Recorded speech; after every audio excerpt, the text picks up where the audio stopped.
It started with a sound that didn't belong on that quiet suburban street, the deep rumble of Harley engines cutting through the afternoon air like thunder rolling across a calm sky. 4 bikers rode in, their black vests bearing the fiery insignia of the Hells Angels, their shadows stretching long on the warm pavement. Neighbors watched from behind curtains, mothers pulled children indoors, and even the wind seemed to hesitate. But amid that rumble and steel, a smaller, softer voice rose, trembling, innocent, and heartbreakingly desperate. "Sir, will you buy my bike?" The men slowed, engines idling low. At the edge of the sidewalk stood a little girl, no more than 6. Her hair was light and messy, her dress too neat for how worn her shoes looked. A pink bicycle with a white basket stood beside her, and in her hands, she clutched a cardboard sign that said, "For sale." The smallest biker, or maybe the kindest, stopped his engine and climbed off. The others followed, heavy boots thudding on the pavement. He knelt before the child, the chrome of his bike glinting behind her like a mirror to a cruel world. Her name was Mira, and her eyes held something that shouldn't exist in a child's face, exhaustion. Behind her, under a tree in the distance, an older woman sat slumped against the trunk, wrapped in a blanket, pale and thin.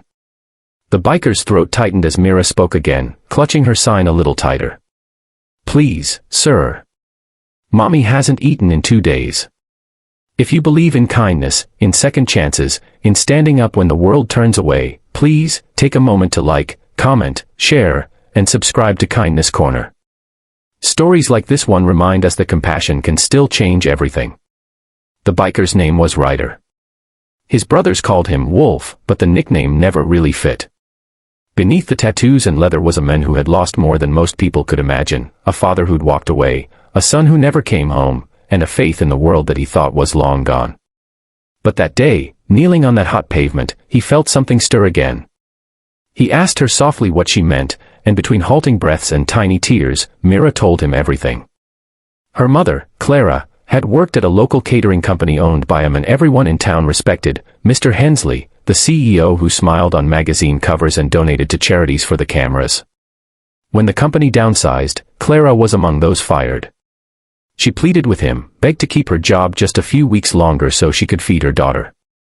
But Hensley didn't care. He said she was replaceable. Since then, Clara had been too weak to find new work. The bills piled up, the fridge emptied, and pride kept her from asking for help. Mira had taken her only toy, her pink bicycle, and decided to sell it for food. Ryder felt something inside him snap, like the last thread holding back years of buried anger. His brothers, Tank, Viper, and Mason, had seen that look before. Without a word, they nodded. It wasn't pity they felt. It was rage, the kind born from seeing innocence crushed by greed. Ryder reached into his vest, pulled out his wallet, and placed a wad of bills in the little girl's trembling hand. "Keep the bike, kiddo," he murmured, his voice low, rough with emotion. But this wasn't the end, not for him. He couldn't just ride away knowing some powerful man had stripped everything from a woman and her child. He told Mira to stay with her mother, promised he'd come back soon, and then the engines roared to life again. The Hells Angels weren't saints, but they had their own kind of justice. They didn't use guns or violence that day. What they used was truth. They tracked Hensley's office, a tall glass building that gleamed in the sunlight, a monument to arrogance. The 4 men walked in like thunder after lightning, boots echoing against marble floors. The receptionist froze. Ryder's eyes found Hensley's through the glass wall of his office, the kind of man with a gold watch, a fake smile, and hands that had never worked an honest day in years. "What is this?" Hensley scoffed as they entered. But Ryder didn't shout. He placed the for sale sign on the CEO's pristine desk, the same cardboard Mira had held. "That," he said quietly, "is what your greed cost." For the first time, the polished businessman looked shaken. Ryder told him about the little girl, the mother starving under a tree, and the bicycle worth more in love than all his cars combined. Hensley tried to defend himself, mumbling about business and layoffs. But his excuses died when he saw the fury in those men's eyes, not criminal rage, but moral fire. They didn't hurt him. They didn't have to.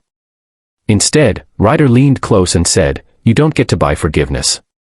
But you do get a chance to do what's right." By sunset, the news had spread across the town that the CEO who once fired a struggling mother had anonymously donated a year's worth of groceries to families in need, paid off hospital bills for single parents, and rehired those he'd wronged. No one knew what changed his heart. Only a few rough men and a little girl with a pink bike did. When Ryder and his brothers returned to that tree later that evening, Mira ran to them, her eyes wide with joy. Her mother, Clara, stood now, still weak, but smiling for the first time in weeks. The light caught her face, and Ryder noticed the way her hand trembled when she tried to thank him. He simply nodded, tipping his head as the engines cooled beside them. "You don't owe us anything," he said.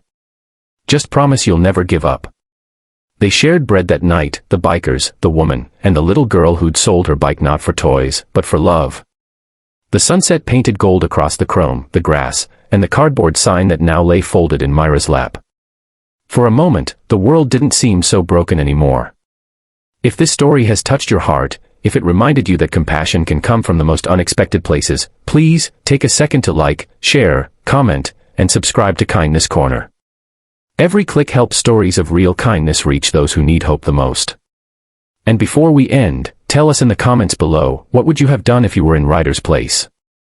Because sometimes, all it takes is one act of courage to make the whole world believe in kindness again.